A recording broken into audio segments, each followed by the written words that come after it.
Welcome, everybody.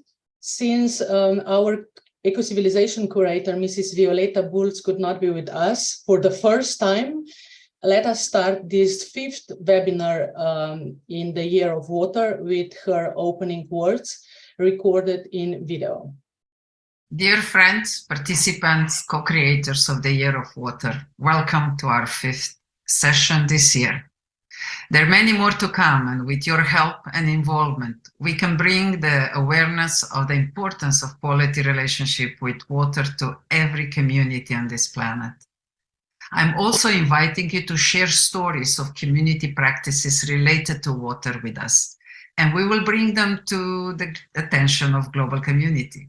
Only together we know how to co-create in a sustainable manner, keep a shared vision alive, and deliver actions that help us to thrive along with the incredible diversity and richness of our planet. Water is our precious source of life and one of the most efficient communicators on this planet. However, to be able to serve us, she needs our voice. We are invited to come together and give the water a voice in human societies. Ecocivilisation community is inspired by outstanding women and men, the exuberant minds from all over the world who share a dream of humanity serving the planet Earth and magical strength of water.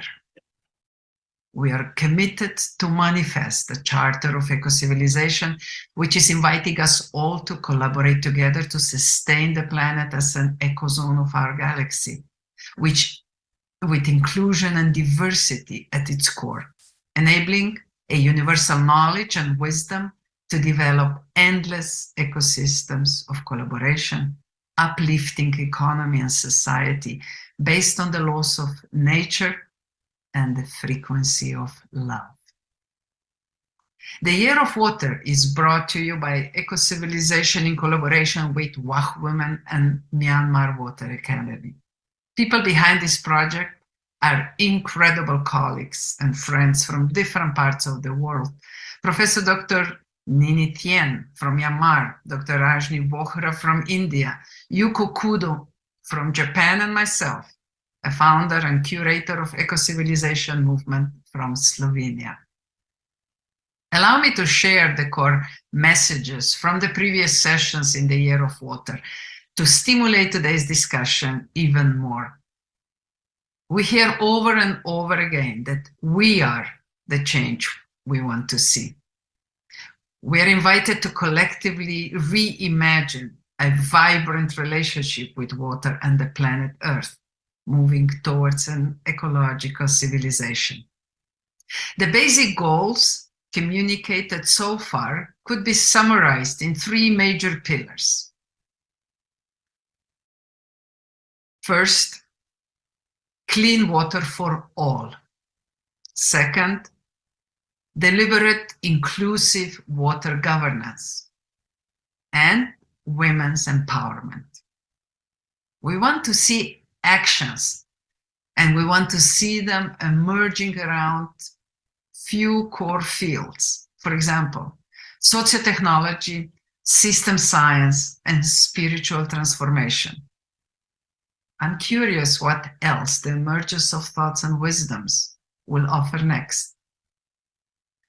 Today, we will dive into the subject of responsible investments in water management. So please allow me to share some of my thoughts related to this topic with you. First, water is a being and should be treated that way on all levels of human interaction with it. Every citizen on this planet Earth has a right for clean drinking water. Each citizen on this planet is invited to exercise her or his own level of responsibility for the basic water needs, including the negative externalities. Communities are invited to incentivize citizens for human creativity and innovation in order to maintain a quality relationship with water and all other earth-based subsystems. Investments in water, that's my proposal, should not be used for accumulating ownership rights, but rather offering stewardship for responsible management. There are many different models of financing water-related processes and products. However, my proposition to you today is to collectively explore a possibility to transition from ownership-based financial models to stewardship-based models, being on the individual, community, or corporate level. We have one home, one planet. It is time we start treating it that way. So have a great session, and I'm inviting you all into engaging collaboration. Thank you, Mrs. Violeta Bulc. Now we continue, as we are already used to, with a grandmother's song to feel the energy of the water, and then we will proceed.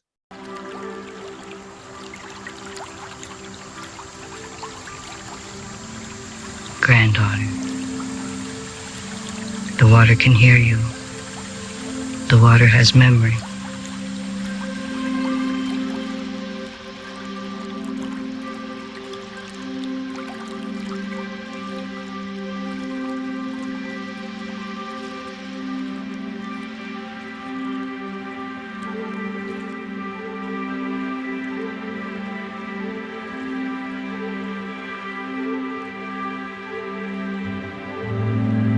Nibi, Wabo, Endayan, Nibi, Wabo, Endayan, Aki Misli, Nibi, Wabo, Heya, Heya, Heya, Hey, Heya, Heya, Heya, Ho. Water is the life's blood of our mother, the earth. Water is the lifeblood of our own body. Nibi, Wabo, Endayan, Aki Misli, Nibi, Wabo, Heya, Heya, Heya, Hey, Heya, Heya, Heya, Ho.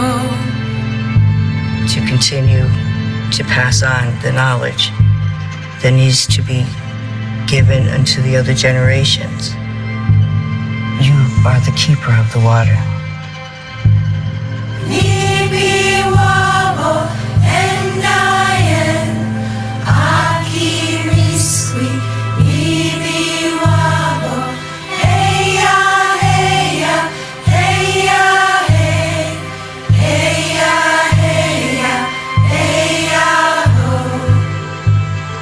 To make the change in this life condition that we're in, that great-grandchildren will stand up to this truth of what life is about, and to live it in such an honorable way, the way ancestors came to this earth.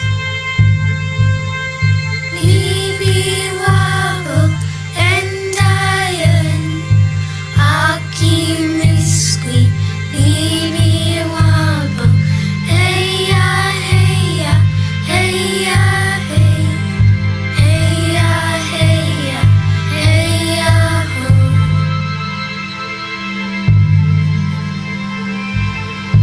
Each day when the sun rises, no matter how bad the day before might have been, there's a new chance for your hopes and dreams. And I say, 𝐒𝐿𝐵𝐺, thank you for singing the water song. Nibi, Wabo, Endayan, Aki Misli, Nibi, Wabo, Heya, Heya, Heya, Hey, Heya, Heya, hey ya ho.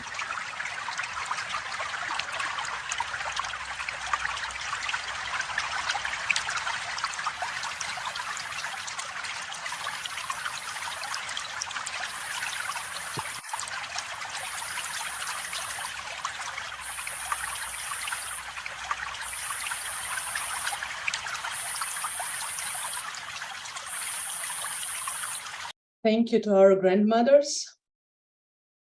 That was beautiful. So I give the word now to Professor Dr. Nini. Nini, the floor is yours. Thank you, Natasha. Thank you very much indeed for starting the session. And as co-moderator, I now would like to introduce the panelists. For the panelists, let me start with our chair. Chair of our today's session is Dr. Violeta Bulc, who spoke the opening remark just a few minutes ago. She is the curator and founder of the Ecocivilisation. This lady I like, she has many qualities, but one of very distinct quality is she is very high level official, former Deputy Prime Minister of Slovenia, and also former Transport Commissioner of European Union. But she is very down to earth and very honest, and she speaks and she does the thing as she speaks. So therefore, my respect and honor to our chair, Dr. Violeta Bulc. We have 5 panelists today. The first to speak is Prof. Dr. 𝐤𝐭𝐚𝐢𝐧𝐚𝐥𝐞 𝐖𝐚𝐭𝐫. Professor Xi is the Director of National Research Center for Resettlement and Asian Research Center, ARC, former Dean of Public Administration School from 2004 to 2016 of Hohai University in China. He is a well-known international specialist in involuntary resettlement and social assessment in the world. He engaged many big development projects in hydropower dam, highway, environmental and rural urban development, financed by the World Bank, ADB, AIIB, etc. He is member of Sustainable Hydropower Council and Chamber Chair of Emerging and Developing Countries Committee of International Hydropower Association, IHA, from 2015 to 2021. He is one of the main creators and member of International Displacement and Resettlement Network, IDRN, in 2000. He was the major found person in resettlement science and engineering in China and the world. Today, he will speak about responsible investment for hydropower projects. To make the fresh introduction to each of the panel, I will introduce each speaker before they speak. Now, Professor Xi, the floor is yours.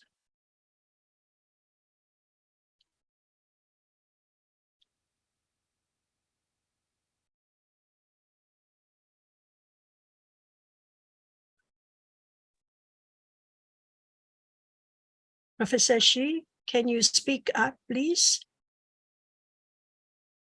We cannot hear you. Okay, can you hear me now? Yes, now is okay. Okay, thank you. And it's my pleasure to be here to join this forum and so webinar forum.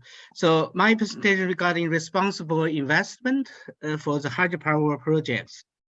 Especially, I would like to introduce the IHA protocol, and this is the very important tools to assess the sustainable hydropower. So from my understanding, what is the responsible investment for the hydropower projects?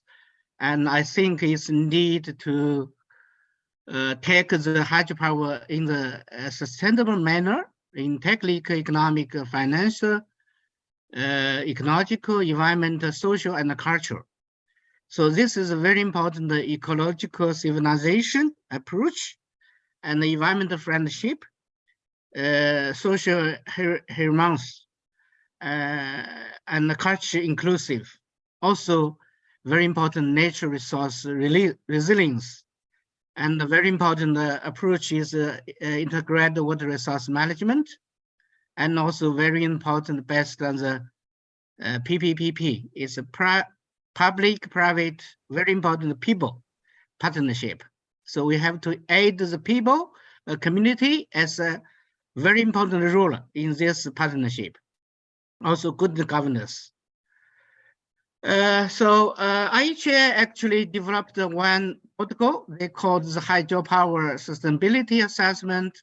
This launched in 2011, and now global widely adopted in the assessment for the sustainability of the hydropower development.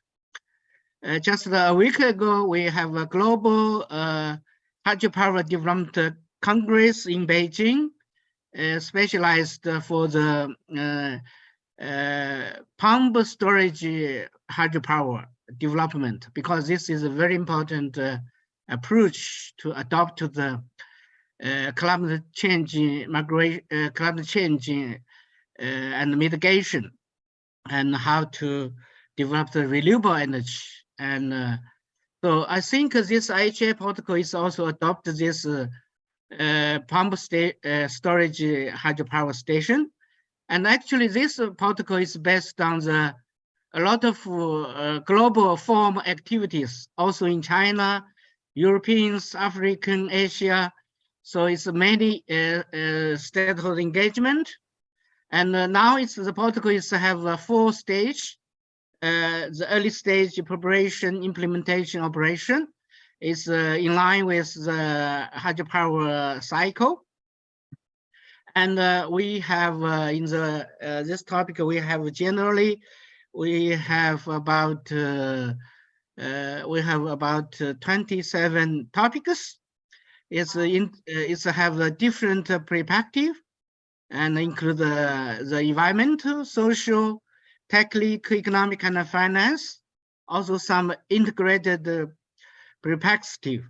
And so they use scoring and criteria, and also some topic across cutting issues, like human rights, climate change, transboundary issues, transparency, gender, integrated water resource management.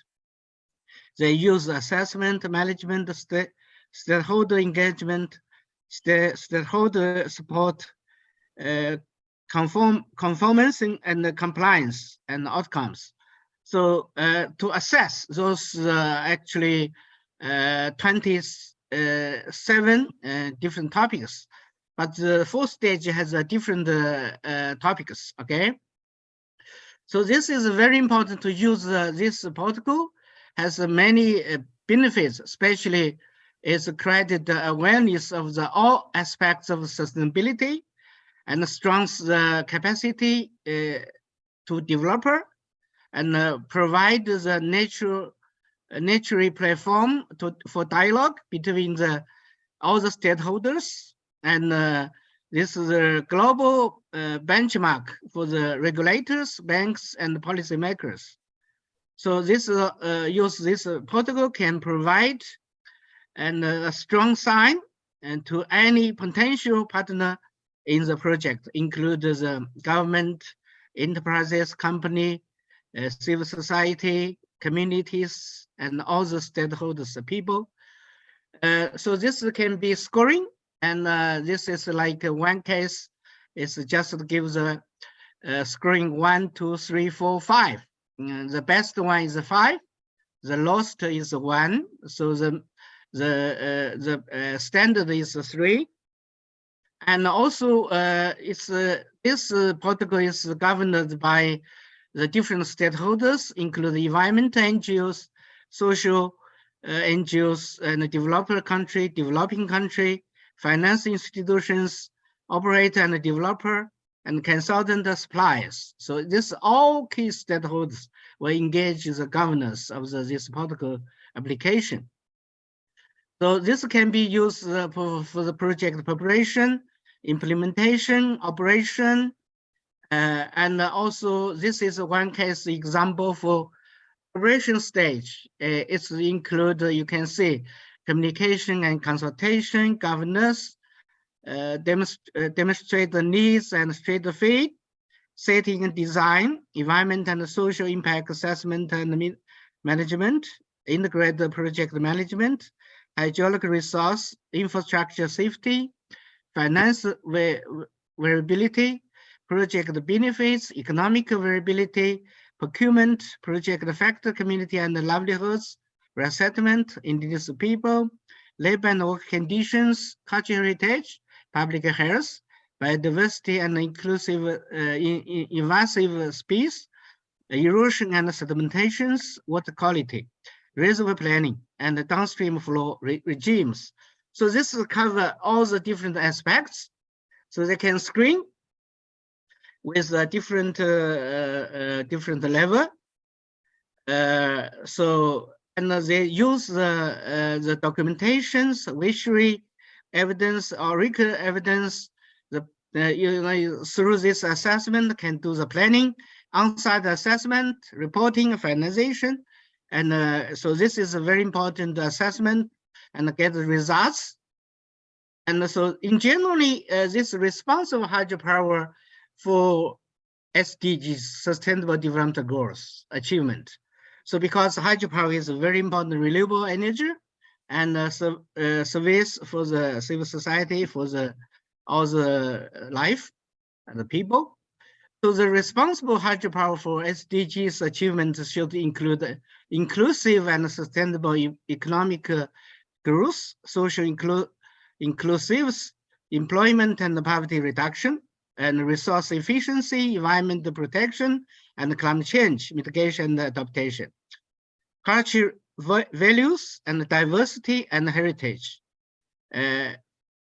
mutual understanding, peace and security, advanced governance and management, balancing and sharing the benefit among the multiple objectives, multiple functions of the water and multiple stakeholders.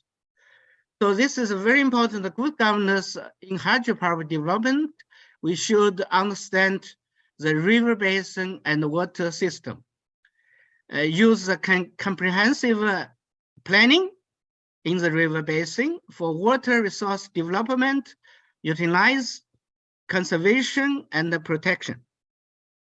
We use the policy and legislation in IWIM nationally and locally and globally, and advanced scientific and technology research, institution and operation mechanism, advanced management, monitoring and evaluation.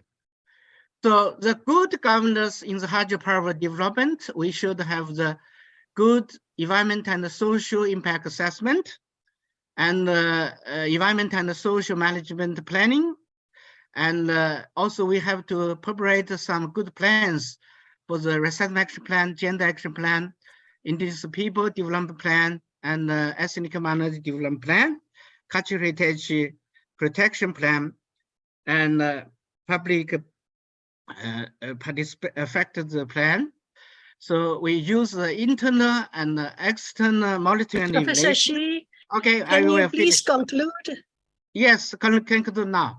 It's also a supervision institutional mechanism for planning and implementation, and use the participation, consultation, transparency.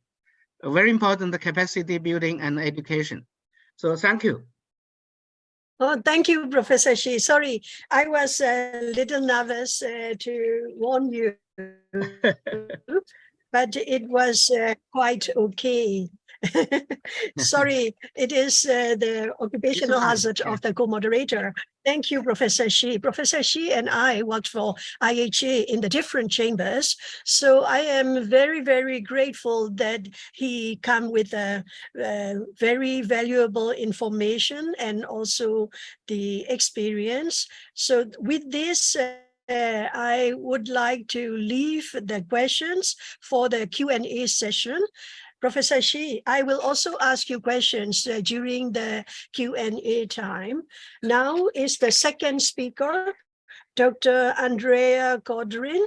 She is the director of Quantum 𝐿𝐴𝐵 from Slovenia, member of InvestEU Committee and member of the SEBLU International Advisory Board. She is strategist who served as economic advisor and expert cabinet member of Commissioner Bulc at the European Commission from 2014 to 2020. She incorporated her first company at the age of 20 while still a student. After graduation, she served as the head of investments, finance and economics in a multinational engineering company. In 1997, she joined private equity firm for investment banking and became CFO a year later. In 2002, Andrea moved to the Netherlands and became Group CFO and Board Director of Activa Holding BV. In 2008, she joined the pioneers of Fourth Industrial Revolution and founded the Challenge Future, a global platform for youth open innovation with 38,000 members, forum from 213 countries. Andrea obtained a master's degree in 1997, PhD in 2016, and she attended executive programs in INSEAD, Harvard Business School, and IMD. In 2021, Andrea, member of the SEBLU International Advisory Board, has been appointed as member of the InvestEU Investment Committee. And now Andrea sent a video to us, and I would like to share it with you. Dear Chair, dear participants, dear Ecocivilisation community, thank you for this invitation and the opportunity to speak today about investing in resilience for sustainable water management. To briefly introduce myself, I have been closely connected to finance and investments for 30 years, lately mostly to sustainable finance and financial instruments for research, innovation and digitalization, as I'm acting as a member of the investment committee of the InvestEU Fund. Aside from that, I'm a co-founder of 𝐒𝐿𝐴𝐵, a team of enthusiasts that has developed a diagnostic tool based on the single questionnaire that provides insights of more than 180 indicators, signals, and risks for more sustainable and resilient management of people, performance, growth, and to be able to create healthy yet future-ready organizations. The topic of this event could not be more important. Water is our immensely vital resource, yet we are facing a huge, substantial financial gap that is further deepening due to the impacts of climate change. Numbers do speak for themselves. So the global cost of achieving SDG 6 on water and sanitation exceed $1 trillion per year, or putting in other words, 1.2% of the global GDP. Aside that, economic losses related to water insecurity are estimated to include 260 billion per year from inadequate water supply and sanitation, and 120 billion per year from urban property flood damages and 94 billion per year of water insecurity due to irrigators.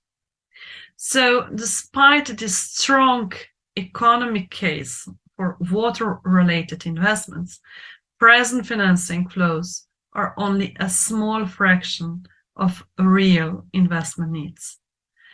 So what are the reasons behind that?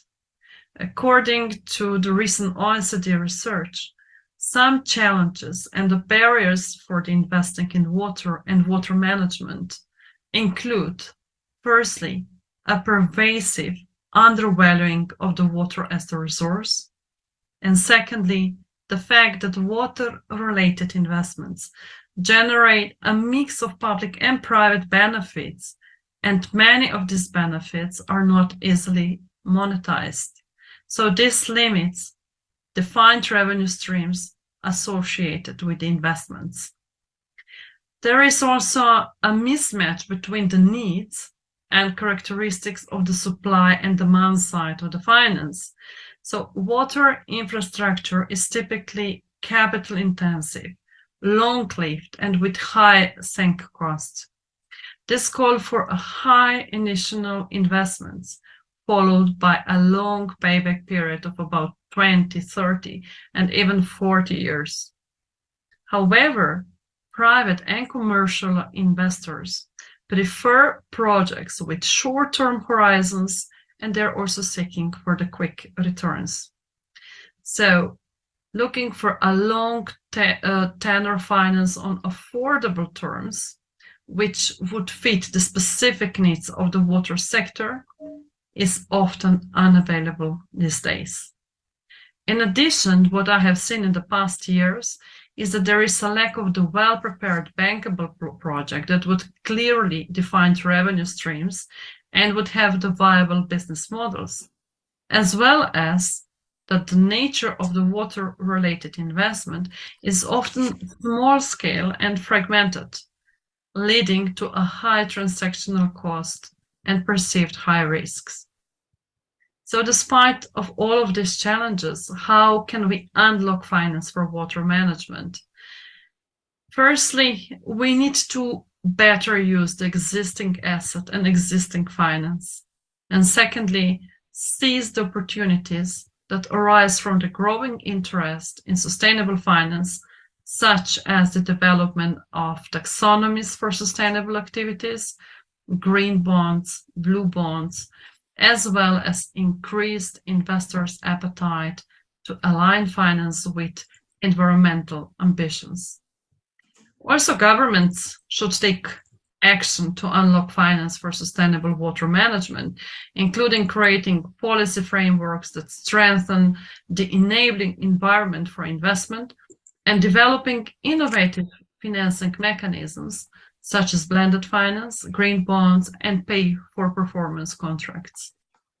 In particular, we need to attract the private sector investors, and the InvestEU Fund is an example of an innovative financing mechanism that can help to unlock private investment in sustainable water infrastructure. To conclude, finance do play a crucial role in unlocking the potential for sustainable water management investments. But my personal belief is that firstly, we need to zoom out to the big picture, rethink current economic models, rethink current ownership of water, and rethink the current nature of the water that should be a right not only for people, but for every living being on Earth. At the end, protecting and investing into water is not only to do good, but it is the question of our survival and our immense responsibility for the resilience of the people, economies, and ecosystems. Thank you very much, and looking forward to be able to join you in live at the next event. Thank you very much, Dr. Godwin.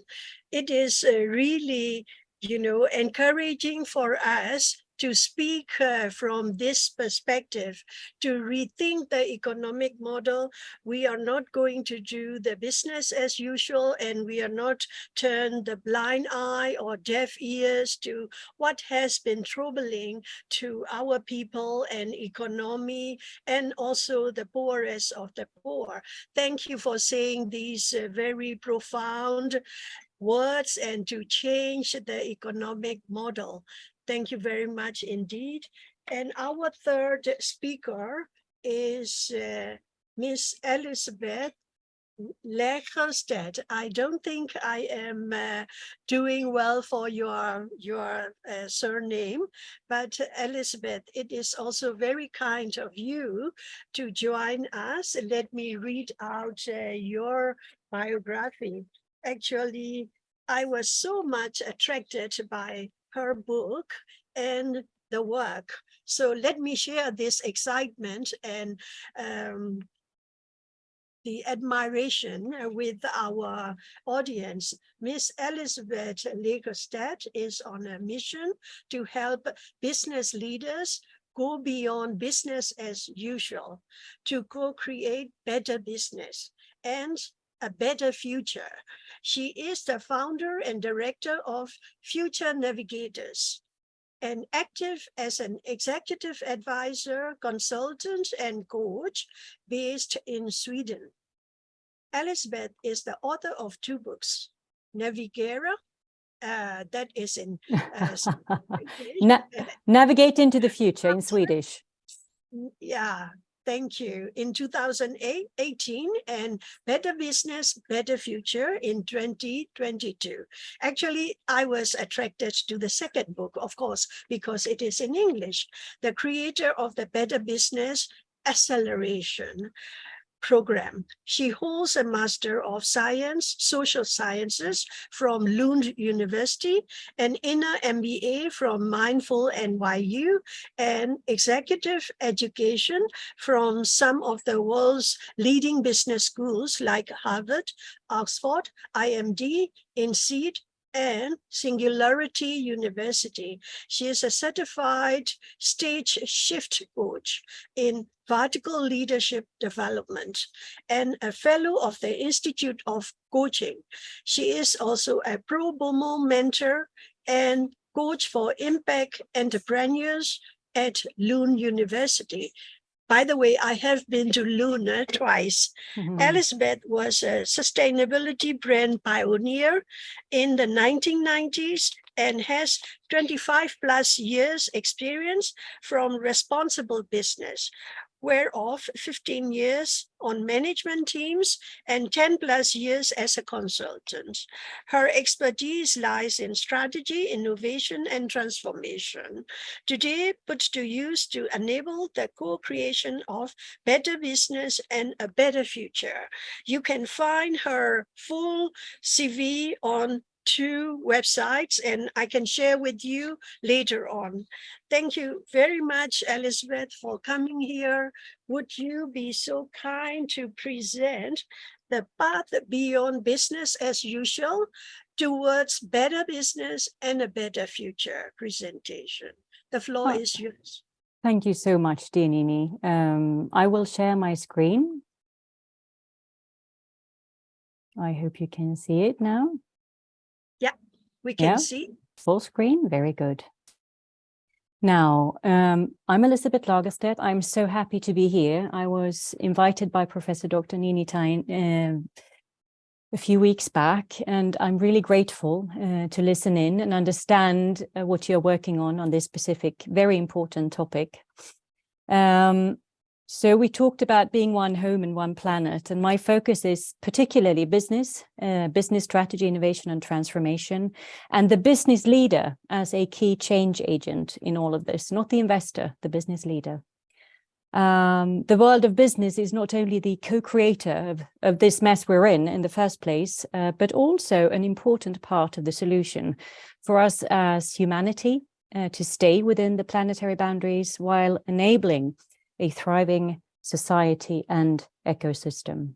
So I'm going to propose a path beyond business as usual, a proven path actually, that is there already to be discovered by those who haven't taken any strides on this path so far.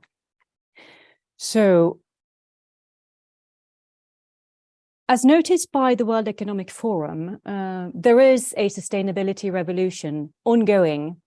It's a social shift and a social change. It's like the digital revolution, taking quite some time, but like the digital revolution before it, this sustainability revolution promises to change everything. As they say, just as with digital, many companies are moving too slowly, making an incremental approach to a challenge that demands a radical rethink. And what I found when looking into this is that there seems to be a disconnect between what we as business leaders say and what we do. So we seem actually to be stuck in a business as usual mindset for different reasons.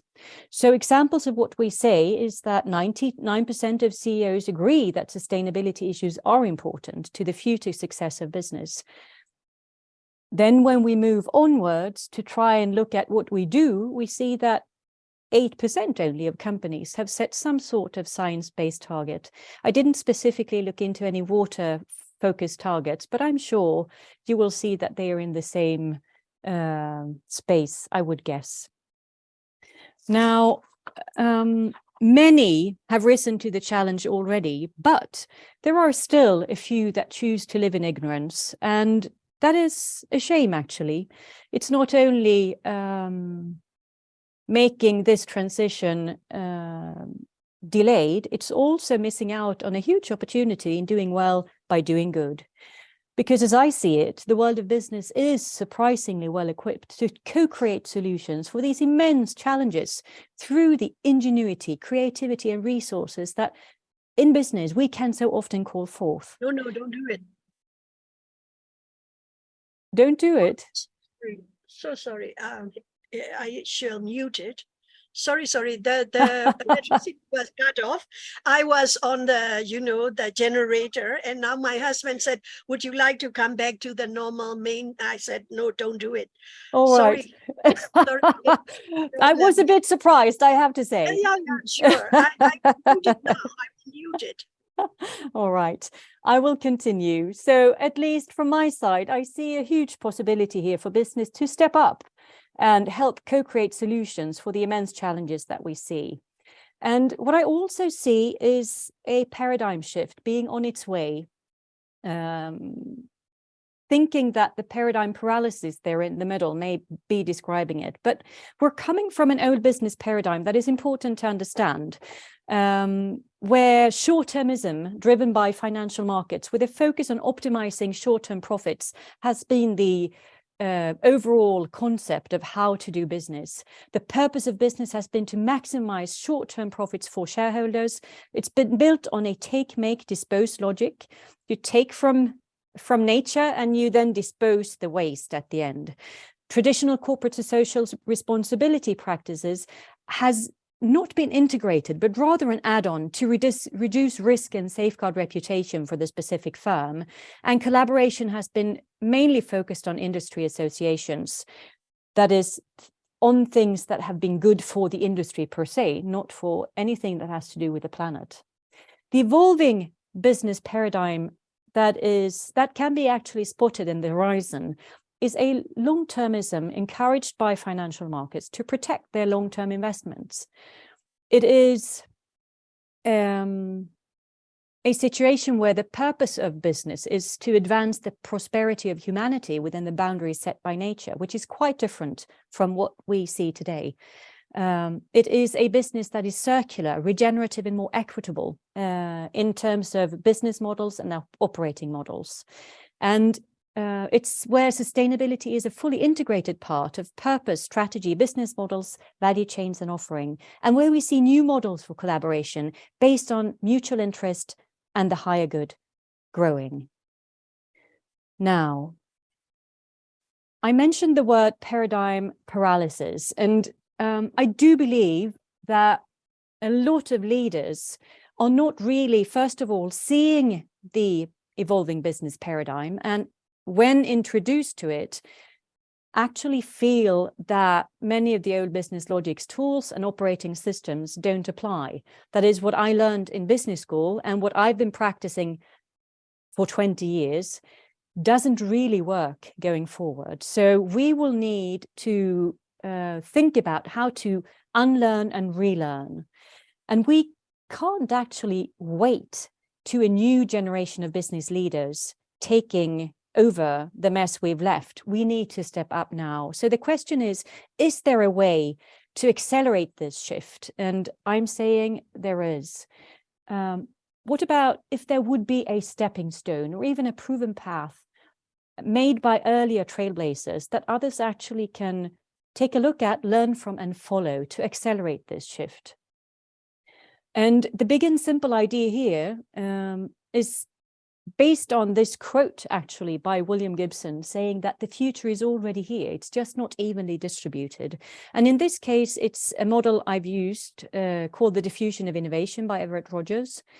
It's well known. It's the bell curve, more or less. It's focused on innovation, and any trend, actually, the digitization, for instance, and now the sustainability revolution, could be said to be started by a small group of innovators, then being taken over by, if it continues, by the way, it may not, it may die.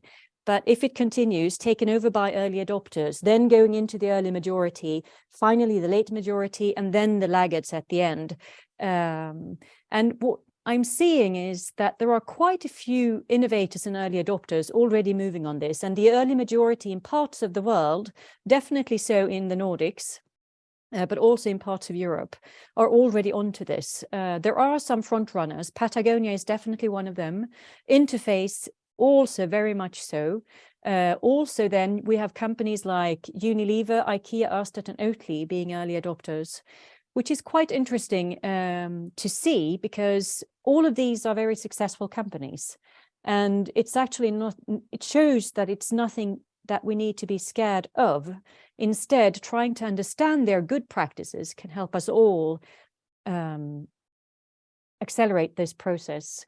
So conceptualizing this, seeing better business as a stepping stone to regenerative business over time, I've tried to frame it, and the whole book is all about the concept of better business, what it can be like. So the first part of the book is about why this is necessary. The second part of the book is what are the good practices we're seeing already out there that can be used and for others to learn from. So the better business would typically be purpose-driven, with a long-term focus, creating value for all stakeholders, or for more stakeholders at least, not only the shareholder. It's increasingly sustainable and circular, focusing not only on the transactional system, but the whole business ecosystem, being purpose-driven, aiming at minimizing social cost and ecological footprint, and sustainability becoming an integrated part into purpose and strategy, business model and operating model. So it's quite a shift, but it's not the dramatic shift that will be needed to get to a more regenerative business at the, as I see, being in the very horizon of this. I'm sure there is something beyond that, but right now that's the horizon I see. So some of the things that is really interesting about this that I bring up in the book is that these trailblazers work on slightly different playing fields than traditional businesses do. They not only work on the organization and the immediate transactional system, but also on the overall business ecosystem, trying to improve and enhance and support it, and also collaborating with others in the world and society, in the outside world and society, NGOs and others, to shift and support different parts of humanity and planetary issues that we see around us. And I think maybe the most important message I have today is not what this looks like in practice, which I talk about a lot in the book, but that the business leader is actually an important key to making this happen. And by growing vertically, and I, looking at Violetta and video in the beginning, it's an amazing role model, because I can see that she has grown vertically. She has expanded her impact. She's providing purpose, direction, and inspiration for the rest of us. And business leaders need to do the same in their communities, right? Doing so, we can contribute to meaning, transformation, and growth. and help enhancing the well-being of both people and planet, all while future-proofing our own businesses, right? There is a bit of a challenge here because research in adult development suggests that only about 10% of us business leaders have the leadership mindset and capabilities required to actually navigate and deal with a VUCA world and transforming and transcending the current system and developing a new, including the challenges of the sustainability revolution. And what I've seen in my work on the executive consultancy side is that this is all about connecting our hearts and minds, going from ego, a focus on me and my performance, to us, we and us, to actually all of us being part of an integrated system, seeing that we're actually part of nature and a planet in, as Violeta said, in a galactic space. So this is actually bigger than only business, but it requires in its essence a mindset shift that I think is really, really important to point out.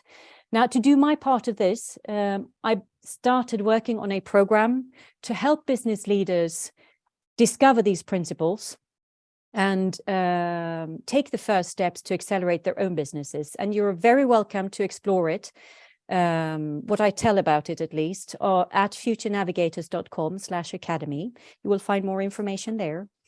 And I'm not sure whether you will send out the information later, but you're also very welcome to contact me via LinkedIn or via my email address if you have further questions. Thank you so much for me right now. Thank you very, very much, Elizabeth. And I have noted down, and I also call for the questions from the audience during the Q&A session. The takeaway I get is the paradigm shift is already starting, and we have the critical mass. Let me go for the next speaker. Next speaker is Professor Dr. Sharifuddin Ahmed Rana, and his presentation is Impact Investment in Water Purification. So he is going for the wash sector. So we are going to listen to him. And let me introduce you with Professor Rana. He is an academician, researcher, and business consultant working as a research professor as ICARA's AI e-learning educator at Harvard CS50 and professor at Paris Graduate School. He possesses more than a decade of progressive experience as a researcher, talent economist, designer, and system thinker, entrepreneur, educator, people project, policy analyst, UX and UI designer, innovator in data and AI. He is dedicated to disseminating knowledge, mentorship, and human success. He develops experience based on sustainable people projects and policy analysis. Dr. Rana has published empirical papers in leading international journals based on modeling and analysis of primary data developed strategies, and consulted companies on people projects and policy analysis. He has also won awards for excellence in experiential teaching, and his current research interests include the integrated world of sustainable development goals. He provides data-backed consumer insights, and he also has consulted with various research agencies as an independent research and development consultant. Professor Rana, the floor is yours.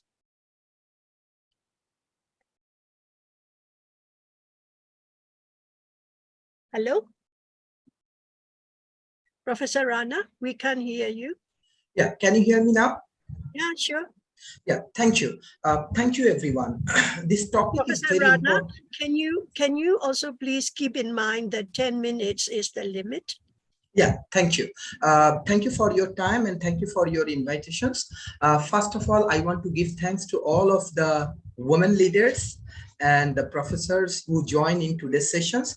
Actually, one of my PhD on academic glass ceilings. I do few PhDs on AI, on entrepreneurship and academic glass ceiling factors.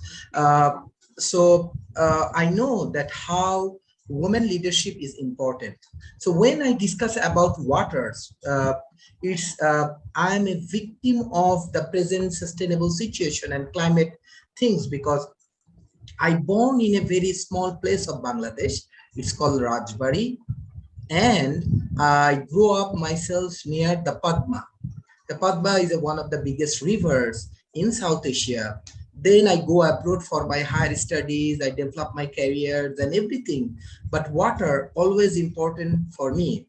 After 12 years of my worldwide journey from around the world, from North America, from Europe to Asia, I came back to my countries and I find now we have heat waves. I visited all Bangladesh, like different economic zone, different places. I find many of the rivers actually died from 105 rivers. Why I'm discussing about women, because when this kind of water related challenge happen in the emerging economy, women is one of the victims of these issues. Because if we go to the grassroots levels, in the grassroots level, there are many women actually face this kind of challenges. They lose their job for their household work. They cannot manage their work properly and they get a lot of challenging situation. Last few days, there is a heat wave, as well as many of the peoples destroy the natural resources. That's why we are suffering. So that's why I want to invite all of the global leaders. Please focus on the impact investments. Please focus on the biodiversity and specifically for waters and women issues, because women empowerment also important for me. So when I discuss about this sustainable or impact investment, you know that long-term different philanthropic institutions, government agencies, different corporate CSR activities, they are investing in this particular area. But still, we need more support, because I say that even though in the South Asia, Bangladesh is a small country, I think Myanmar also a very good friends of our country, but we are struggling with this kind of water related challenge. We need to focus on the biodiversity. We need to focus on how we can improve the water flow of Padma, Meghna, Jamuna, Brahmaputra, Ganga, and all of the rivers. Beside that, for the industrializations, we actually losing the purification procedures of the waters. And for that particular issues, many of our natural things, like we have many types of fish, we have many types of trees and natural issues we're losing because of that. So that's why impact investment playing a major role, and I believe that we have the ability to do that. Many philanthropic organizations like Bill and Melinda Gates Foundation, they also investing on that particular area. World Bank, Asian Development Bank, JICA, all of them actually investing on that particular area. But still, we have challenge. Still, there is a problem of your slides are not moving. Can you check which slide are you on now? This one. Only two. Slide number 2. It's slide number 7. No, we see only slide number 2. It's slide number 7 from my side. Yeah. Can you please toggle? We can't see the 7. Can you see now? No, maybe you close and action. Okay. Yeah, it's Can okay you see now. Yes. Okay. Yes. Okay. Very okay. Good. Okay. Good. Thank you. So I'm just discussing about need and the barriers. Conventional market allocate capital of efficiency, profit maximizations. On the other hand, we have system bias, we have policy-oriented problem, we have bribes, we have corruptions, we have high transaction cost in the emerging economy. So this impact investment need to focus on the low income people, grassroots level people, smaller group of peoples, and specifically for women. So it's a $1 trillion market, but my focus is that when it's a $1 trillion market, access to finance is important. Like how the emerging economy get the access, how they know about these things. So we have investors, but spending the resource, spending the impact, managing the discipline, capacity development, sustainable development, this is very important for us. Besides that, I believe emerging economies' major problem is research and innovations.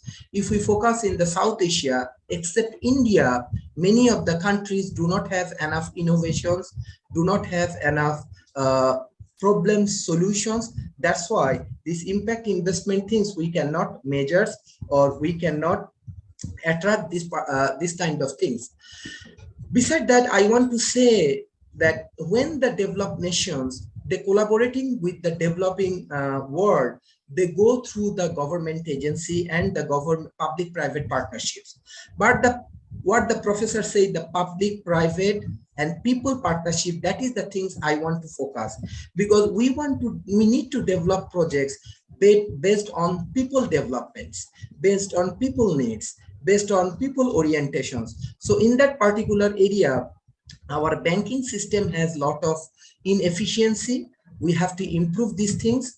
On the other hand, country like Bangladesh, we have microfinance, and microfinance is very much successful. And Dr. Mohammad Yunus also win Nobel Prize because of this microfinance initiative.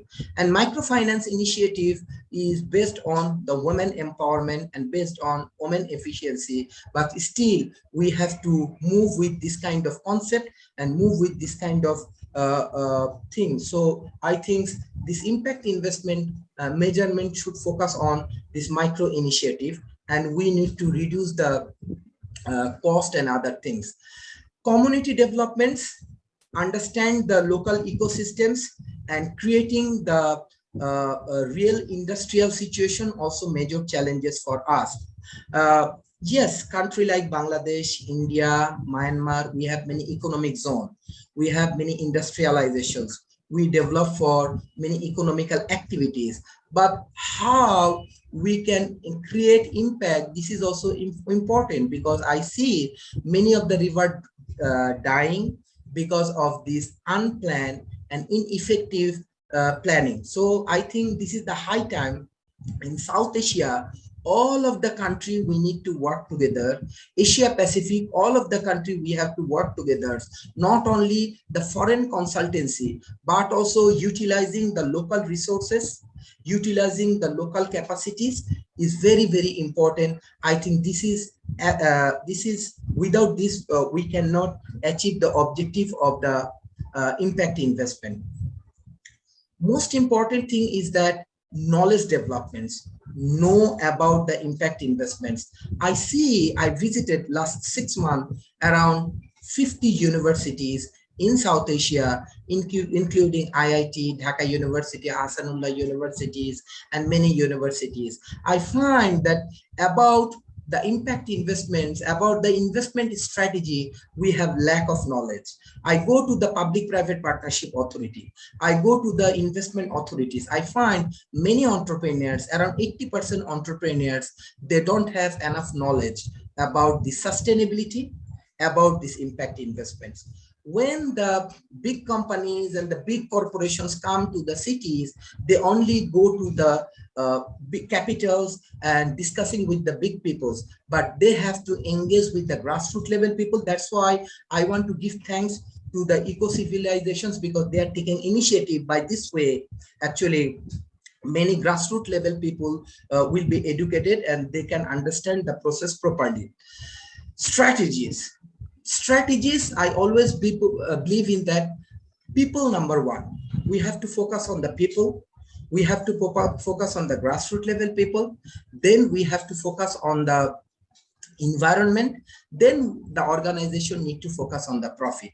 But now, as we live in the money-oriented societies, we have to face a lot of challenges. So maybe we can develop a better policy for our people who can help us to develop our ecosystem. Water is essential and water is always valuable for us. Without water, we cannot survive. On the other hand, when we focus on the energy situations, I'm observing energy also have a lot of problems because the emerging economy do not have enough money to invest on the energy sectors. So I believe that if we make a proper planning, policy, procedures, and portfolio management, then we can build up more sustainable policy. And I believe hydrogen fuel, energy is the most important thing for the South Asia, because country like India, Bangladesh, Myanmar, or Maldives, we have rivers and we have good source of water. But fact is that the university, they do not have ability or they do not have enough fund to doing the research for water. So I request to the global community, invest in the research and innovations, invest in the peoples. How we can develop better world, it depends on knowledge-oriented society. So South Asia, still you have the opportunity to invest to develop the knowledge-oriented society. My organization's World Talent Economy Forum, that's why we're focusing on research and innovations. We are bringing Nikola Tesla Technology Conference in India and in Bangladesh with the help of European Innovation Alliance. We are engaging with the grassroots level people. We are uplifting the communities. We are helping the communities. And we are bringing the transhumanists. We are bringing the Tando Fellows. We are bringing all of the smart and from the global community. So I believe if we get enough time and enough opportunity to collaborate with the global community, we can help each other and we can solve water problem. Water is important, impact investment is important. And for me, women futuristic leadership is important. Thank you, everyone.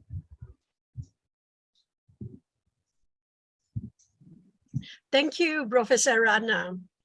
Thank you for very comprehensive, very rich, and also very profound concept of impact in the investment.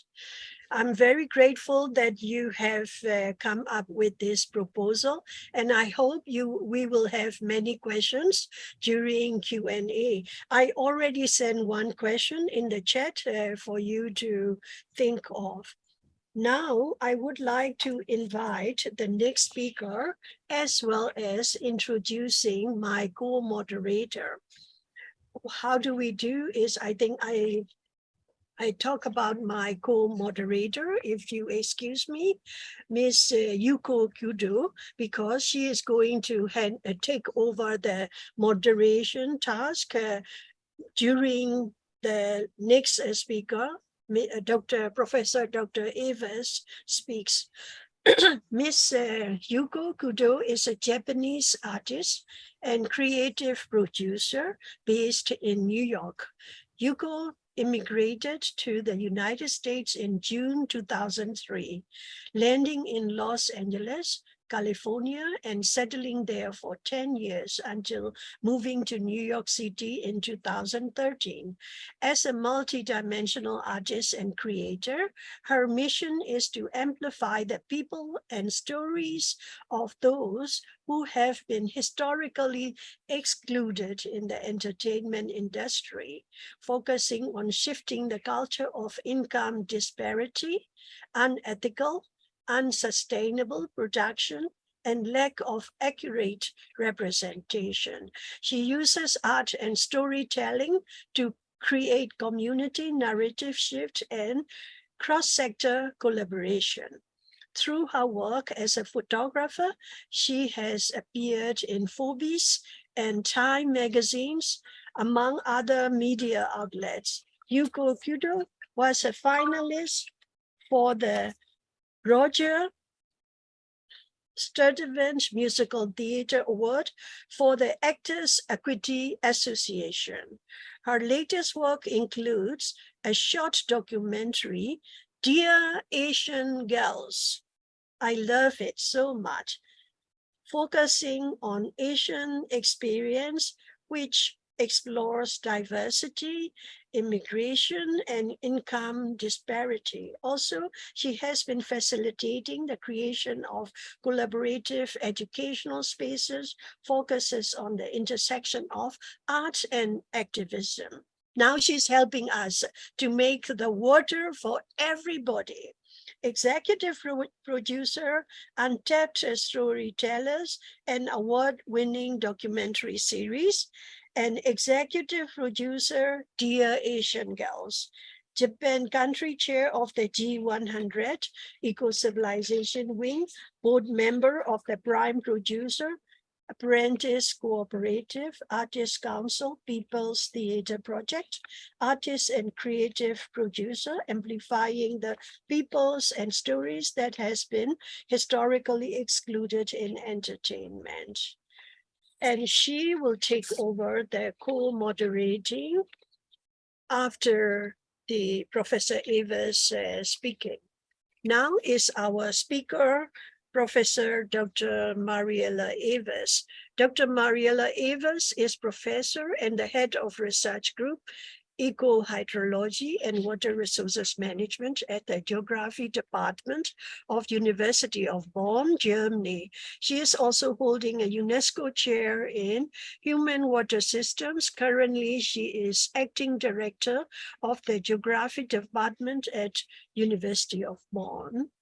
She published more than 120 scientific papers and lead more than 20 research projects.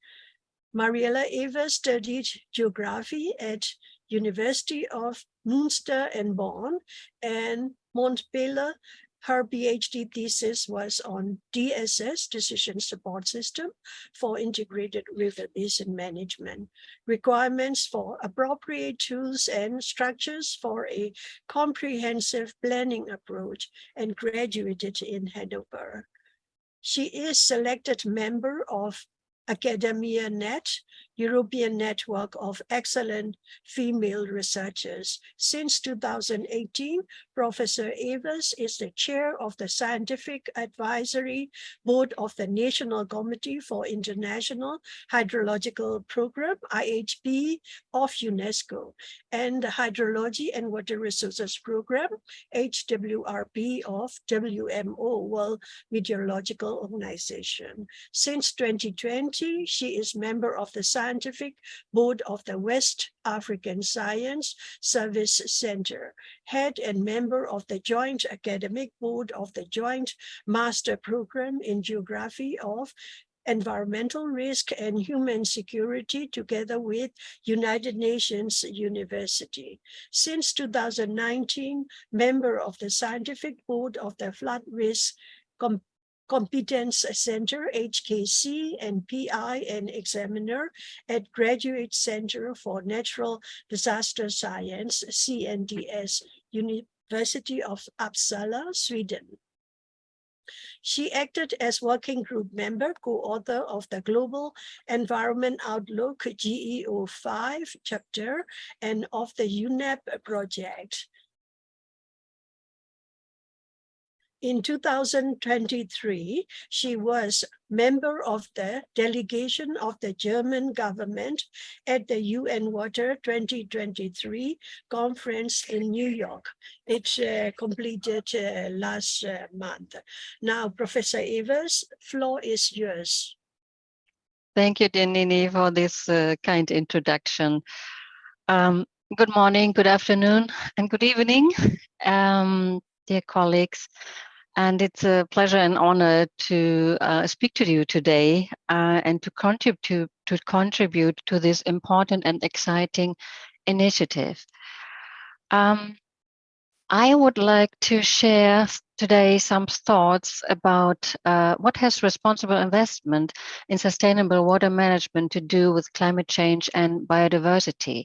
And as you maybe heard, I'm not very much in economics or entrepreneurship. I'm more in the ecological field. However, of course, we know that it has a lot to do with the economic aspects as well.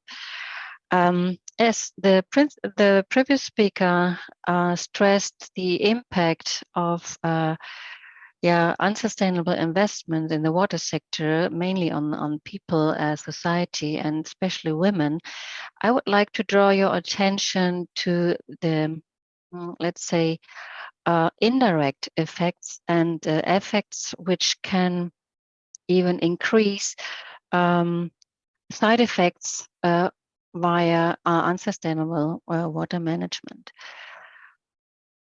And focusing on climate change and biodiversity, and you will see in a minute that that is very much connected. By the way, connector, as we all know, water is a connector, and if we do not invest responsible and sustainable water management, we will fail in climate change mitigation, adaptation, and the protection of our biodiversity.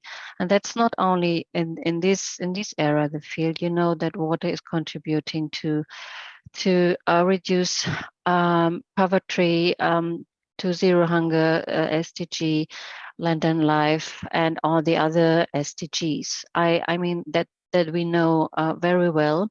However, and that was also hot topic on the UN conference, and I think the awareness is rising now that water is the key factor, not only to meet the SDGs, but also for sustainable, more sustaining here on Earth. To setting this scene, I would like to not to draw the attention, the importance of water. I think we are aware of that, but also if we treat water in an unsustainable way, what kind of side effects and recoupling effects we will have via climate, the aspect of climate and climate change and biodiversity or ecological aspects. To set the scene a little bit with some of numbers, as you know, 70% of water use is in agriculture, and also energy production is high, and it's increasing rapidly right now with a couple of economic development, also with renewable energy, by the way. We are very much dependent on the groundwater. 50% of drinking water is from groundwater, and the irrigation water is about 33% from groundwater. And the prognosis is that with our higher efficiency, the increase of water use for agriculture will increase by 20% until 2050. So here is a need for efficient use in agriculture, but not only in agriculture, but just to highlight this in this context. And the amount of non-renewable water resources from fossil aquifers, so for aquifers which are not renewed, where we don't have a recharge of groundwater, is already very, very high. And this is used for irrigation, which is increasing by 25%, or increased already by 25% in 10 years until 2010 already. And this is also, again, increasing during the last years. We facing already water stress with 7 regions in 2018 had already a water stress above 25%. And as I already mentioned, the aquifers, many aquifers of the world are overexploited. And a couple of regions in the world are using more than 100% of renewable fresh water. The previous speaker highlighted the aspect of the drying out of the rivers or dying rivers. That's a very, very important factor. Also, the reduction of water or lowering the water level, it's not immediately seen, but we are drying out our landscape by lowering the groundwater level and over-exploitation of the groundwater resources. So surface water and groundwater water we have to have a look at and manage it sustainable. Otherwise, we have not only the aspect that we have to consider drying rivers, but also drying out of the landscape.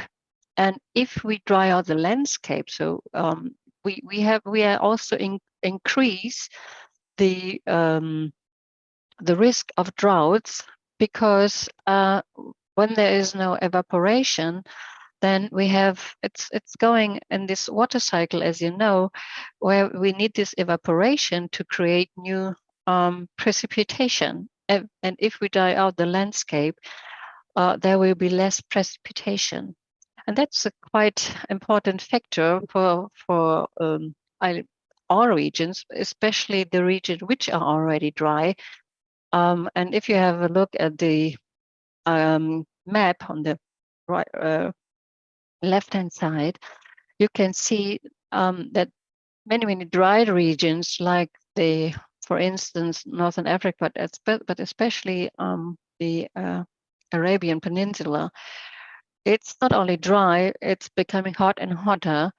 It's already the temperature, average temperature already increased by 3 to 4%. That's percent, degree, of course. In Europe, it's 2 degrees, and in this region, already 3 to 4%. So this is a enforcing effect again, which is the decrease in the precipitation, and the risk of droughts is increasing. And just to mention also the number that the increase of water extraction is about 2 to 2.5% increase during the last decades. So it's an immense aspect and important aspect. So you see, the water use and overexploitation is increasing climate change on a regional scale.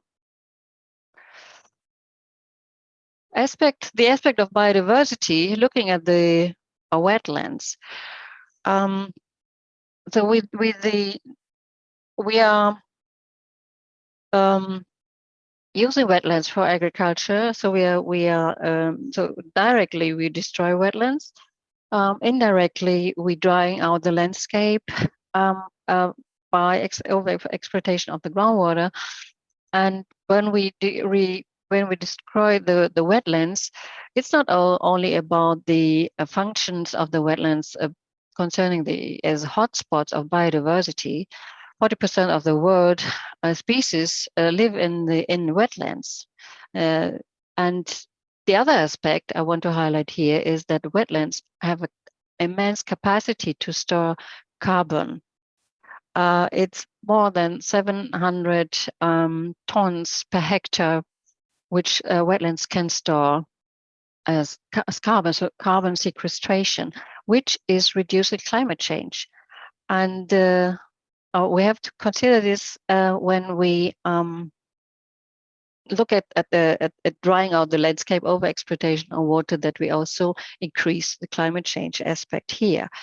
So we have the loss of species, but also loss of these ecosystem services of carbon sequestration. And that's not the only thing. What and carbon sequestration you can, because we are talking about economic aspects, you can also monetize this. And just a number for Germany, if we just revitalize the floodplains, we can reduce the follow cost at least for several hundred million euros by restoring the floodplains with the aspect of carbon sequestration. And another aspect is nitrate retention by almost 1,000 tons per year, and then phosphorus retention as well in terms of which is of course an important aspect for water quality as well. So what I try to highlight here is that we have, if we go further with this irresponsible investment and unsustainable water management regarding not only surface water but also groundwater, we have this regional climate change impact, which increases drought aspects by changing of the water cycle. And it is impacting wetlands, which are hotspots of biodiversity, and increase again climate change due to loss of carbon storage or sequestration. And of course, if we reduce the capacity of retention of water, we increase also water flood risk, because then the retention capacity is not there. So we have this negative coupling effect, and as well the loss of ecosystem services, which we can quantify and also monitorize. And my plea is here that we should take this into account also for stewardship and sustainable management and planning of water resources. Thank you so much. Thank you so much, Professor Evers. It was a beautiful segue from Professor Rihanna's call to action, invest in knowledge, and you blessed us with the important information and knowledge so that we can make a conscious choice. So thank you so much. And before we go into our interactive Q&A section, I would love to invite Professor Nini to speak a little bit for today. And I feel like she needs no introduction, but Professor Nini is a water management professional, water engineer, hydro-informatician with 44 years of experience in the water sector globally, specialized in inclusive water governance, IDRN, and hydroinformatics.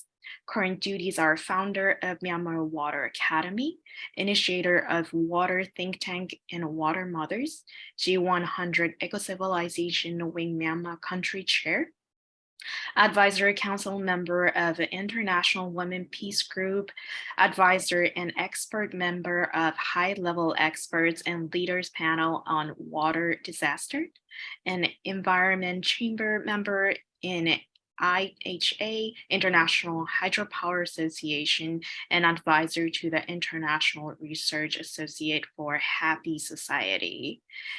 So Professor Nini, take it away. Thank you very much, Yuko-san. Sorry, I should have warned you to read out only 1 or 2 lines. I'm so sorry to bother you with a long bio. Thank you very much indeed for taking over the moderation work. And I would like to present Ecocivilisation Year of Water 2023 July webinar. For this time, we choose the responsible investment for sustainable water management.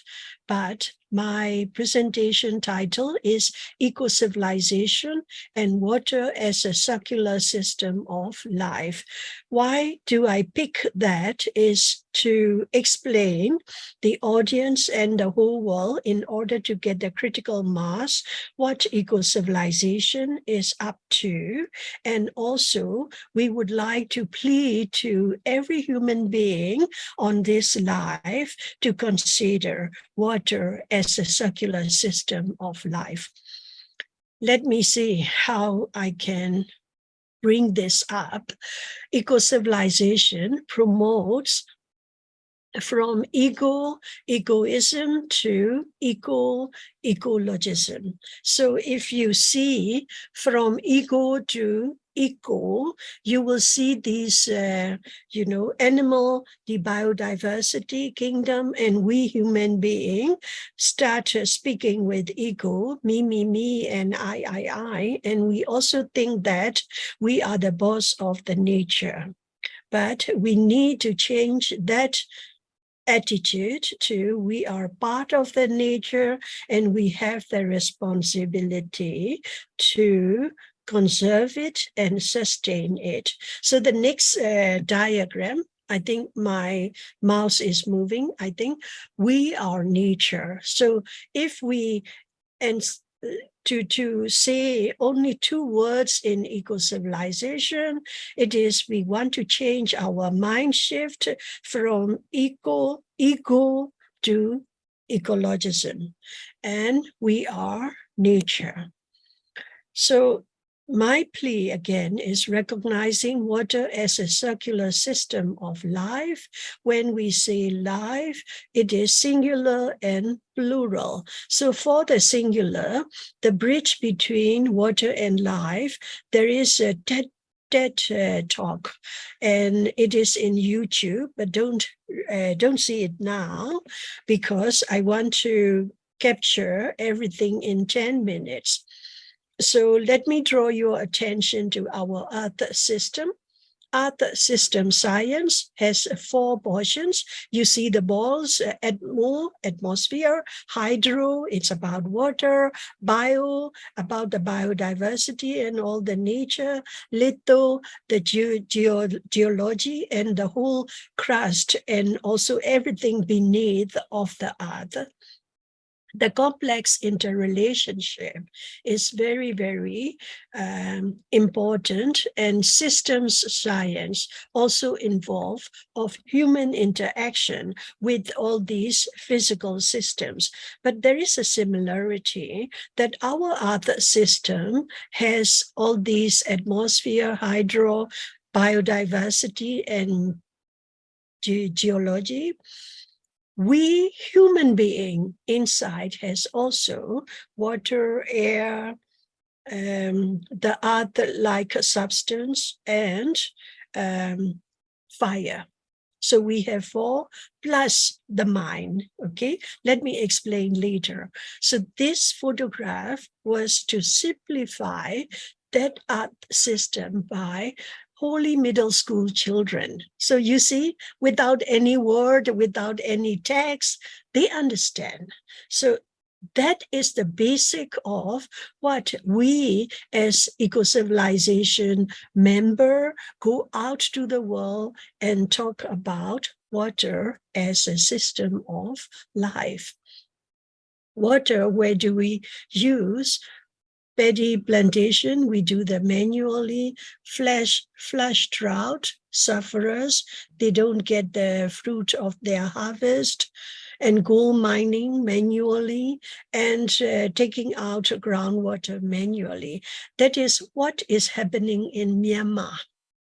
But there is coming like the agriculture in the larger scale, and pumping of the groundwater in the larger scale, mining all the minerals, including the gold and everything. So from manual extraction to industrial extraction, we will deplete water.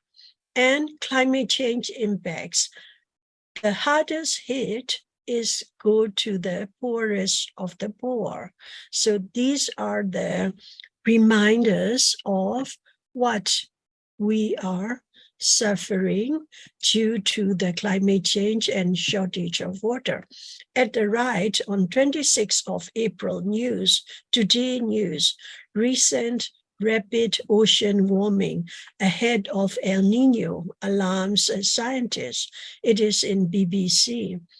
Still, if you think of the rich countries and the poor country, the bottom billion suffer the most.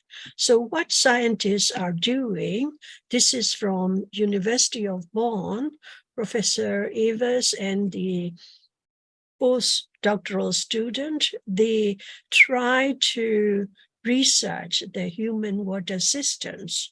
And this picture is very good explaining 3-dimensional model, time, space, and sensitivity over the human and the water relationship.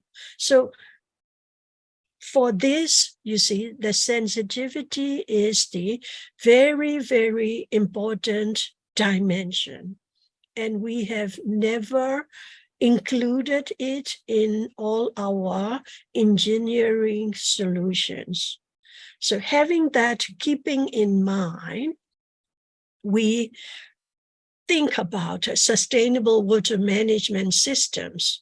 So sustainable water management systems aim at keeping the integrity of water-related ecosystems, while at the same time meeting the needs and demands of the society over multiple generations, to our great-granddaughters and sons, and then their great-grand and their great-grand. Therefore, we have positive systems like integrated water resources management, IWRM, source to sea approach, and water as a circular system of life. The note is on the smaller font, which I would like you to read it at your own time. So we are trying to change the mindset of the decision makers in the water sector by trying to promote the new water resources management / governance paradigm. We would like to have the pluralistic system. In Bonn University, they also have the plural decision-making concept. So we at Ecocivilisation, we started off in 2021 and we work through 22, and now we are in 23. Thanks to our curator and founder, Dr. Bulk, she decided that, of course, with all of us support, she decided that year 2023 be the year of water. So community equal voices to local, to regional, to international, return back to local. A complete cycle of globalization has been done from 21 to 23, but yet we don't have the critical mass yet, but still we are doing it. And while we are doing it, we also have to match the like-minded people, where we find the evolution of consciousness and the conscious leadership. So these components have to be in when we craft the water governance. So humans are very center of all the decision making. Realizing, accepting, and behaving is the process. Without realizing, nobody accepts the idea. Without accepting the idea, nobody behaves. And then our water sector suffers. Water as a circular system of life is doing all these three things at the same time or in a row. So hydroinformatics, it comes in as a tool, and as sociotechnology has many tools. Sustainable water management systems also have many tools. And when I say tools, these are experiments, measurements, computer models, and generation models, and socio-economic model, socio-political model, political economy, all kinds of things. We use it as many tools. Human water system studies, they are also tools. Even AI, but we have ChatGPT, I have tested, and 40% wrong data. Then True GPT came last month, and we have yet to see what is its performance. But at the end of the day, is it AI to decide our fate, or we, human beings, should combine with nature and use AI as a tool? That is the question. Therefore, need to equip all human beings with necessary spiritual transformation, such as conscious leadership, knowledge of water human systems, and hands-on decision support tools, which is going to be one of those. You see, this slide shows human system science coupled with the socio-technology, hydroinformatics as socio-technology, promoting individual stakeholder participation. There we are. We have been decided, our fate has been decided by either power or money or social influences. But each and every individual should have the chance to decide. Like my colleague Yuko-san said, hey, we have to bring up the storytellers who have never got the stage. There we are. So that's why we are colleagues, you see. We are united by our own philosophy. So this is the PhD thesis done by my colleague in UNESCO IHE, Andrea Janosky. And here is the source. So actually, the essence of his PhD thesis is to make the decision support system web-based and invite every interested individual to play. Therefore, he has that, in the center dot, the middle ground of hydroinformatics. And that is also very, very interesting approach. In the next, I would talk about the human action process. So if we would like to play the model of Dr. Janosky, the first thing we need a human being, male or female. And that human being, how the brain works. Thoughts come first. In Myanmar, we call mnoga. It's in Pali, actually. Mind.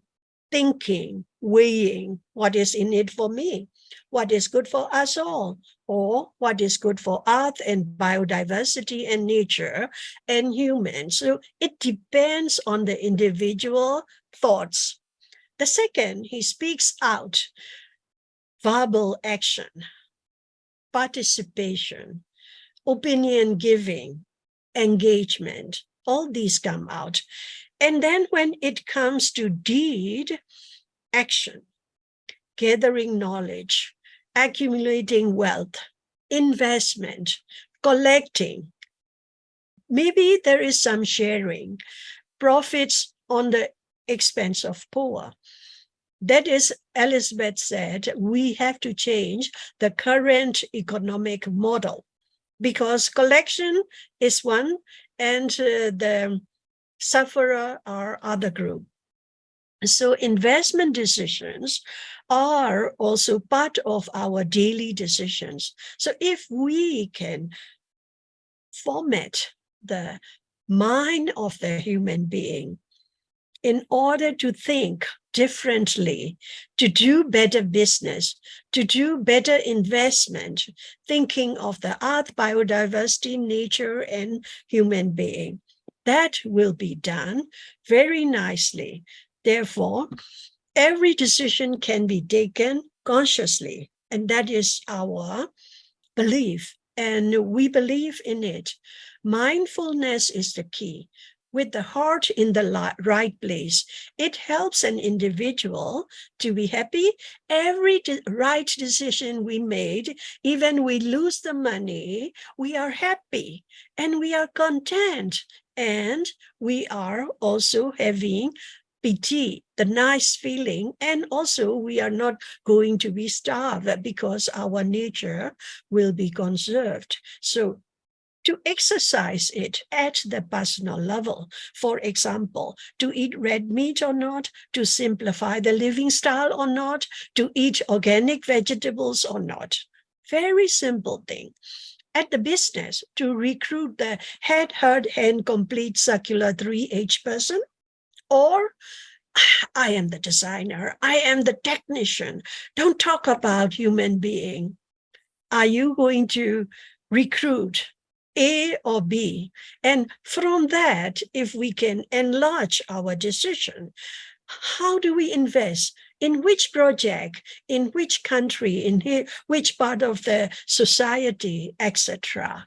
So any water decision made by individuals, institutions, government departments, SME, business, multilateral banks, and the United Nations can be done the same, recognizing water as a circular economy. Just for example, this morning I got the advertisement from United Nations Water saying, we can see we need the wash team, we wash team need the consultants to provide the technical support for promoting water governance. Okay. Interested? Click on that. Deadline 30th April. But when you look at the competency portion, I would like to see a new set of professional competency for that kind of position. So that is, slowly changing, but we hope to change more. Quote of the day is, the real meaning of existence is coexistence. That is our global chair for art, Biner, quote. And the second part is our urban drainage course. We are running now at the Myanmar Water Academy, but each and every day we remind the teacher and the students that you have to know the urban drainage modeling and the theory. At the same time, you have to have the wheel of character strengths. And you have to have both in order to work at Myanmar Water Academy. So lastly, I would like to quote our colleague, connector, Ms. Ferial Puran. Last year, we have Connectathon, and she urged us to do stop, reset, and go.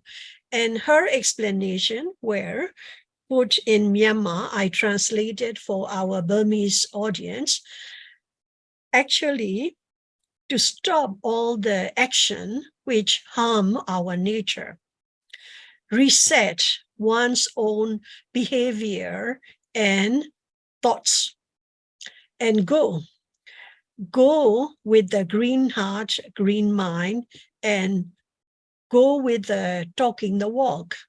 Thank you for your time and attention. If you have time, just read out the quote of my promoter, the professor. Every project exists in an outer physical world and in an inner world of the collective minds of stakeholders. And the communication of the communications sorry, I can't see the word, the creation of a communication environment in which the two worlds begin to align is essential to success. And that is the creator of the hydroinformatics. And Professor Andrea Yunoski and myself are a pupil of this professor. So actually, we are in line. We only have to get the critical mass. And I believe that all the presenters, panelists, our co-chair, co-moderator are like-minded people, co-creators. Thank you. Yuko-san, back to you. Much. Yeah, thank you so much, Professor Nini, and thank you all the panelists. I know that we are a little bit over time, so we also want to be mindful of your time wherever you are. And I saw one question specifically from Professor Nini to Professor Rana earlier, so let's address that. And if you have any question, please put in the chat so we can address that in the remaining time we have. The question is, when we enter into the free trade zone, the skill and capacity gaps are barriers as well. What do you think, Professor Rana? Yes, this is very important. Like when we develop different kind of free trade zone, then we are developing economic zones and all of the things we find it's challenging to bringing the highly skilled people for industry. So that's why my organization, World Talent Economy Forum, we are focusing on talent, because the developing nations or emerging economy, we do not have lack of talents. Issue is that we have brain drain. Many of the people, because of lack of opportunity and many of the challenging things, they go abroad and they never come back to our countries. That is the issues we are struggling a lot. And if you see that many of the subcontinent people, they are playing major role in research, innovation, multinational companies around the world. So this is one of the things our government has to think properly, how we can develop the talent economy, knowledge-oriented society, and how we can invite the people, those who go abroad, and solve these brain drain issues.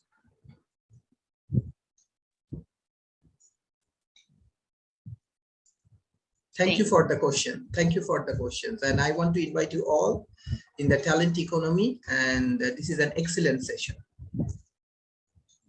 Thank you so much for the answer, Professor Rana. Anybody else? And there's another question, a question for Professor Shi. How do we promote the involuntary relocation in Asia if and when we wish to build a hydropower dam according to IHA Sustainability Protocol? Professor Shi, are you there?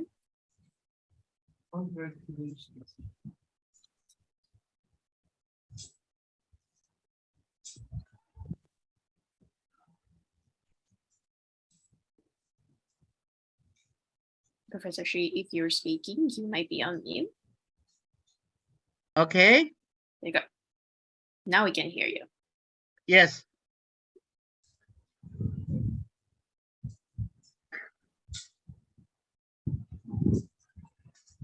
Actually, I think it's very important. We have the global standard. It's how to do this involuntary displacement, relocation, and resettlement.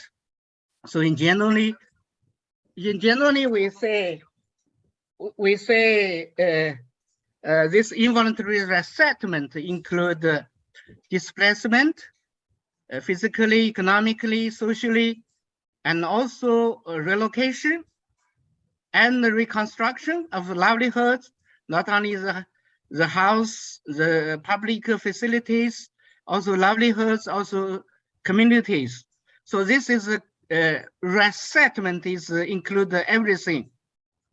So the good practice that is the World Bank already developed some policy since the 1980s. They call the involuntary resettlement.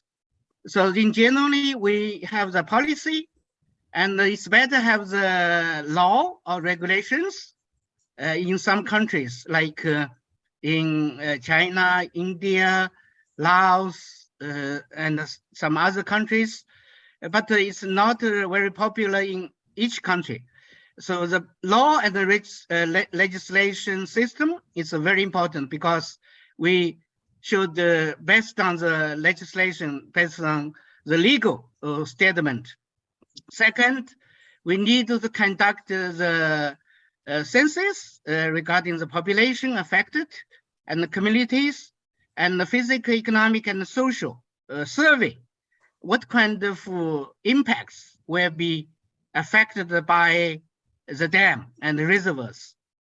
So then also we preparate the resettlement action plan, how to reset those people, because some people, village communities are displaced fully, and then we have to relocate them collectively or separately. It depends the participation approach, participatory approach to consult with the people, and also can choose a different approach, like rural to rural, land for land, or the rural to urban, and farmer agriculture to industry.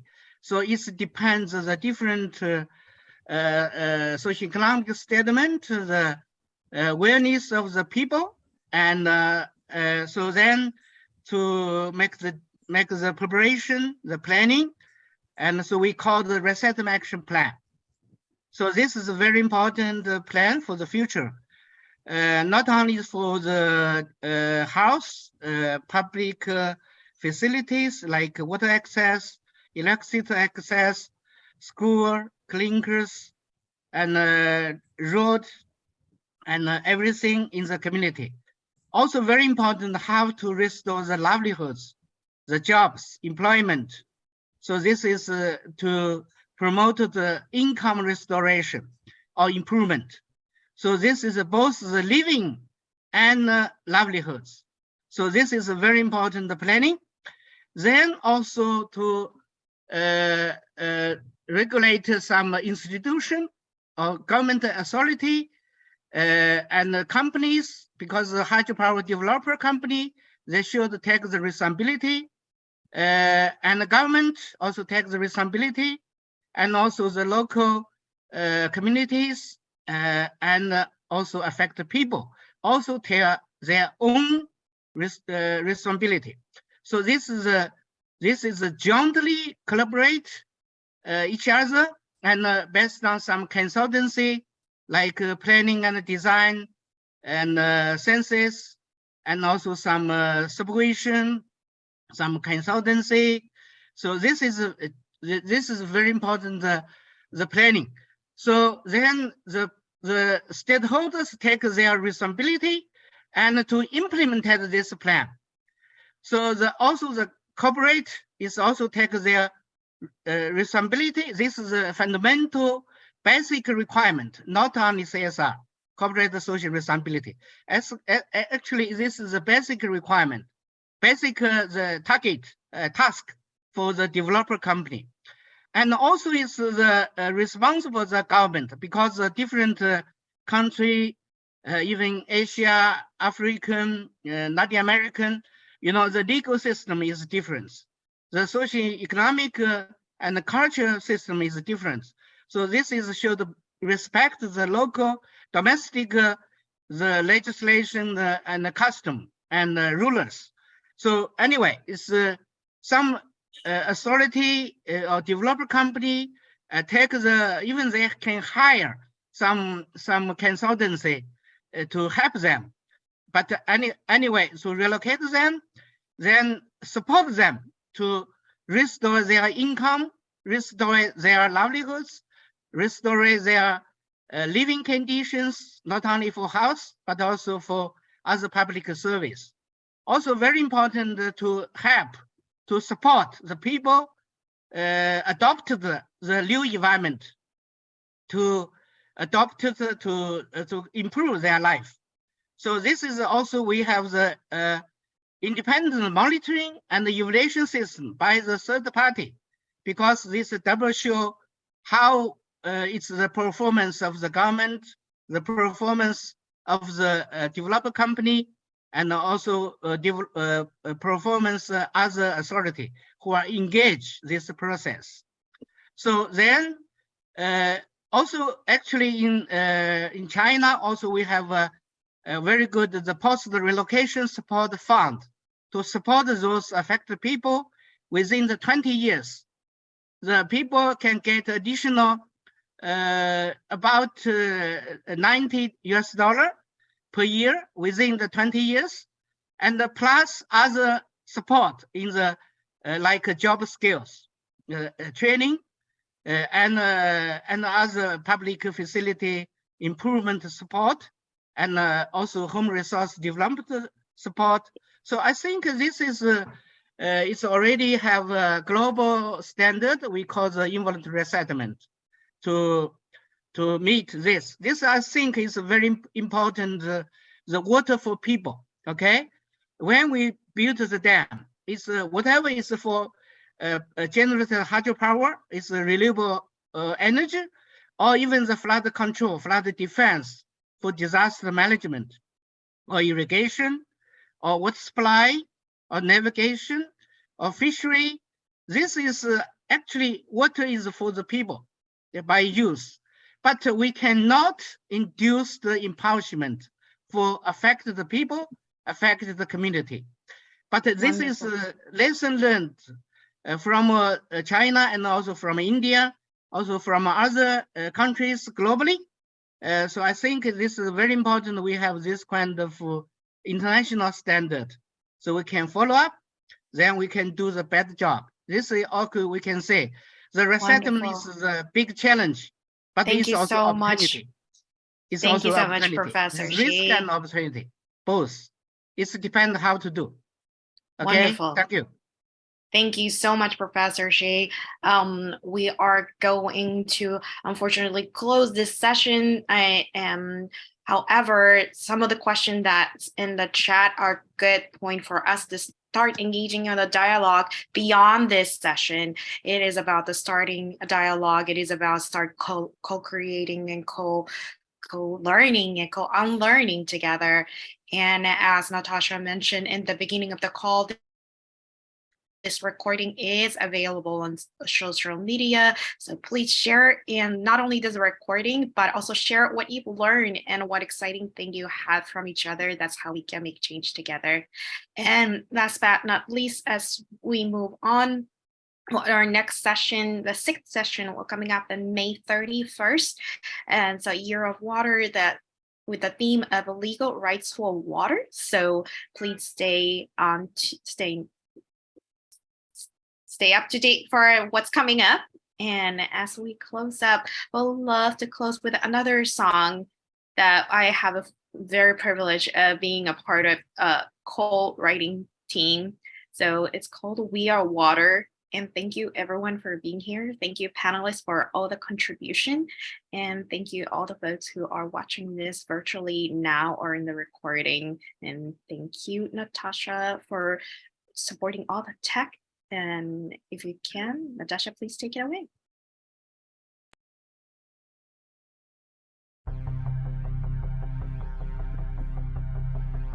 You pray to the heavens, demand of the sky, beg of the earth, crying silently, why? Why do they seek so much blood from a stone? What do you do when you feel so alone? Reach out when you need direction. Reach out, you'll find connection. Reach out through storm and through fear. We are water. We are here.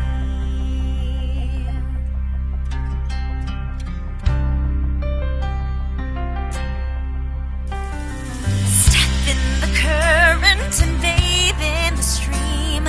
Together we rise and together we dream.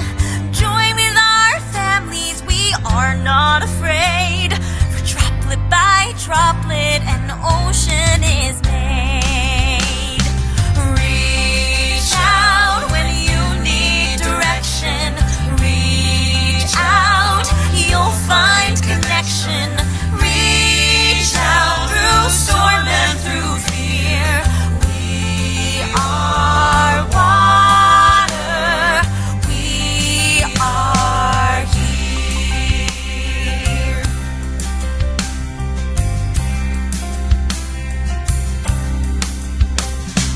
We are water. Be as water, flowing water, formless free. We are water. Be as water, steady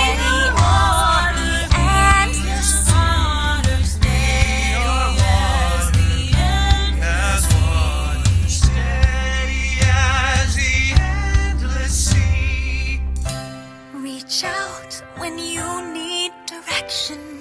Reach out, you'll find connection. Reach out through rivers of song. We are water.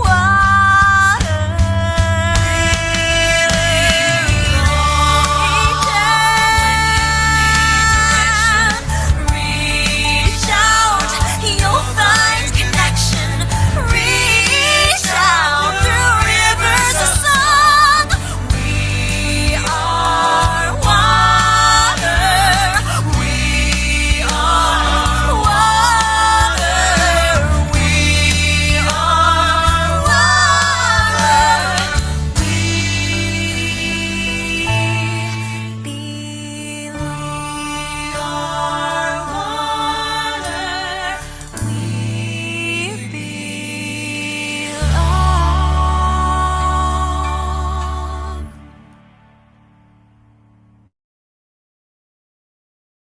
Thank you. Thank you, Yuko-san. Thank you, all the panelists. Thank you, everyone. Thank you, Mama Sui, Chan-Chan, Metsa, Tida Win, Ulate, and Natasha, our lovely backbone.